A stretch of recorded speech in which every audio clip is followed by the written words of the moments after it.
আসসালামু আলাইকুম বন্ধুরা, আপনারা সবাই কেমন আছেন? আজকে আমি নিজের হাতে তৈরি করা ফুচকা রেসিপি নিয়ে এসেছি। এখানে আমি টক করেছি।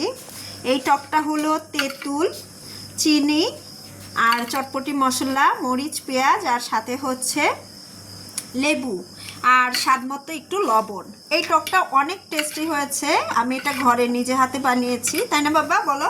হ্যাঁ হ্যাঁ, তো আমার বড় ছেলে টেস্ট করেছে, ওর কাছে অনেক ভালো লেগেছে। আমি টকটাকে আপাতত করেছি। আর এখানে ঘুগনি ঘুগনি মানে সেই ডাবলিটা চটপটি ফুচকার ভিতর যেটা দেয় সেটাকে আমি মিক্স করে রেখেছি। এখানে বিভিন্ন ধরনের মশলা আছে আর মরিচ, পেঁয়াজ, লেবু এই দিয়ে আমি মিক্স করে রেখেছি। এটা জাস্ট আমি ফুচকাতে দিব। তো আমি ঘরেই আর কি ফুচকাটাকে রেডি করব। ফুচকা ভাজতে হবে আমার এখন। তো বন্ধুরা, আমি এখানে ফুচকা ভাজার জন্য তেল দিয়েছি কড়াইতে। তেলটা একটু গরম হয়ে নিক। আর এই হচ্ছে ফুচকা। এটা রেডিমেড ফুচকা, মানে কি আমি প্যাকেট ফুচকা কিনেছিলাম, ওইটাকে আর কি ভেজে যখন তখন ভেজে আর কি খাওয়া যাবে। তো এমনি ফুচকা কিনে রাখলে দেখা যায় কি যে ধরেন ফুচকা ভেজে রাখা যেই ফুচকাগুলো, সেগুলো যদি কিনে রাখি খুব বেশি দিন রাখা যায় না। তবে এই ফুচকাগুলো প্যাকেট ফুচকা, এগুলো যদি আমরা কিনে রাখি অনেক দিন সংরক্ষণ করতে পারবো। তো আমি এরকমই কিনে রেখেছি, যদিও আমি ফুচকা প্রেমী, কি আর করা। তো এই হচ্ছে অবস্থা। আমি এই তেলের ভিতরে আর কি তেলটা আর একটু গরম হোক ততক্ষণ আর কি ফুচকাটা দেওয়ার জন্য রেডি করি। তো এই ফুচকাটা যদি খুব বেশি তেল গরম না হয় সেক্ষেত্রে ফুলতে চায় না। তো আমি এই গরম অবস্থায় একটা ছেড়ে দেখাচ্ছি।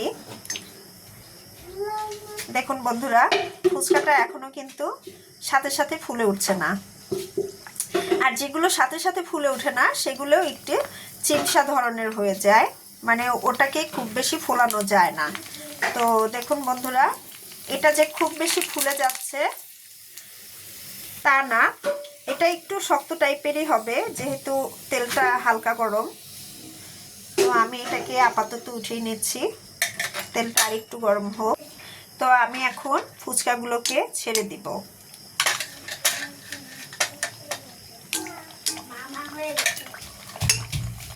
খুব বেশি একসাথে দিতে যাবেন না, কারণ ফুচকাটা ফুলে জায়গা নেয়। এই যে হয়ে গেছে। এই ফুচকা রেডি হতে খুব বেশি সময় লাগে না। এই যে এটা একটা, আর এটা খুব বেশি লালচে করলেও একটু আমার কাছে আর কি খুব বেশি লালচেটা ভালো লাগে না, কারণ এতে যদি পোড়া পোড়া ভাবটা চলে আসে তখন খাওয়ার টেস্টটা একটু অন্যরকম হয়ে যায়। তো আমি ফুচকাগুলোকে দিয়ে দিচ্ছি।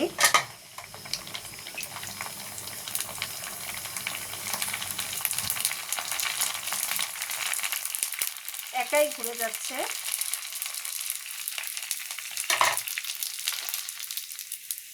আমি চুলাটাকে আর একটু কমিয়ে নিচ্ছি।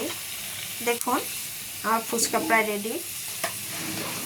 ফুচকা ভাজতে এমনিতেও খুব সময় লাগে না, যেহেতু এটা রেডিমেড ফুচকা। দেখুন এটা একটু বেশি ভাজতে গেলেই পুড়ে যায়, আর পুড়ে গেলে তখন টেস্টটা অন্যরকম হয়ে যায়। তোমার ভালো লাগছে? আমরা 4 জন মানুষ ঘরে, ছোট 2 ছেলে আমার, আর আমরা হাজব্যান্ড ওয়াইফ। এই হচ্ছে আজকে ফুচকা খাওয়ার আনন্দ আমাদের। তো ঘরে থাকতে কে না চায় যে একটু নিজের এই ঘরে থেকে কাজ করি। তো আজকে আমার হাজব্যান্ড বাসায় আছে, মানে আমার ছেলের বাবা আজকে বাসায় আছে, সেই খুশিতে আমরা নিজেরাই ফুচকা করে খাবো। বন্ধুরা, এখানে আমার নিজের হাতে ফুচকা বানানো সেই ফুচকাটাকে আমরা এখন ফুটো করে নিচ্ছি। আসলে এর ভিতরে এখন আমরা সেই ভিতরে এই মশলাটা, মানে চটপটি মশলা দিয়ে যেটা বানিয়েছি ডাবলি, এটাকে দিয়ে দিব। দেখি আব্বু, আসলে ফুচকা প্রেমীদের ফুচকা খাওয়ার মজাই আলাদা, কি আর করা। তো আব্বু ধরো একটা ফুচকা হাতে নাও, আম্মু মশলাটা দিয়ে দিচ্ছি।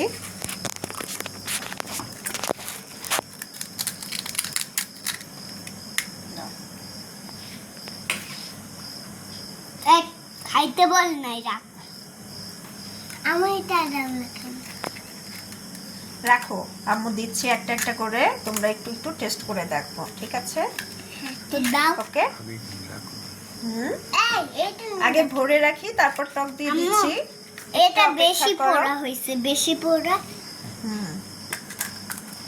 তুমি চামচ দাও, দাও কি ফুটা করো, ফুটা করো। নাও তুমি নাও, তোমারটা নাও। আসলে এভাবে মজাই আলাদা খাওয়ার। দে তো বন্ধুরা, আমাদের ফুচকা রেডি হয়ে গেছে, এখন আমরা জাস্ট টেস্ট করব। তো আমি এখানে একটু টক দিয়ে নিচ্ছি। টক দাও। এখানে টক দাও। এখানে টক দিব? তোমাকে আগে দিব? ঠিক আছে, আমার ছোট ছেলে আগে খাবে। দাঁড়াও বাবা, দাঁড়াও, ছোট ভাইয়াকে আগে দেই। হ্যাঁ, আগেরটায় ঝাল আছে তো বাটি তো আমার ছোট ছেলে খাবে, ওর জন্য আগে রেডি করে দিয়েছি। নাও, এবার খাবে আমার বড় ছেলে, বড় ছেলের জন্য দেই। বড় ছেলে একাই নিজে হাতে খেতে পারে, ওর এত পছন্দ ফুচকা, তাই না? এই নাও, এটা হলো তোমার জন্য। বাহ, ও মা, কি টেস্টি! থ্যাংক ইউ বললো আম্মুকে। যখন আম্মু কষ্ট করে কোনো কিছু রেডি করে, শুধু আম্মু কেন, বাবা যেই হোক না কেন, তখন তাকে থ্যাংক ইউ বলতে হয়, ঠিক আছে? আর এটা হচ্ছে স্পেশাল আমার ডিয়ার হাজব্যান্ড, তার জন্য। আমার হাজব্যান্ডকে আমি খাইয়ে দিব? তুমি নিজে হাতে নিবে? ঠিক আছে, নাও, কিন্তু আমাকে টেস্ট বলতে হবে। কার কেমন লেগেছে বলো? মজা। আর তোমার মুখে বলো? অনেক ভালো, তাই না? বাহ, থ্যাংক ইউ তোমাদের সবাইকে। আমিও থ্যাংক ইউ বলছি, কারণ আমার কষ্টটা সার্থক হয়েছে, যে তোমাদের কাছে টেস্টটা ভালো লেগেছে। You are most welcome. তো বন্ধুরা, আমি এখন একটু টেস্ট করে দেখি আমার কাছে কেমন হয়েছে।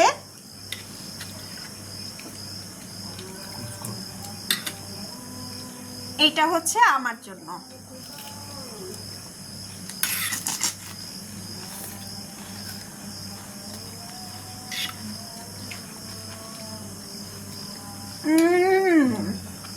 Mind blowing, so tasty,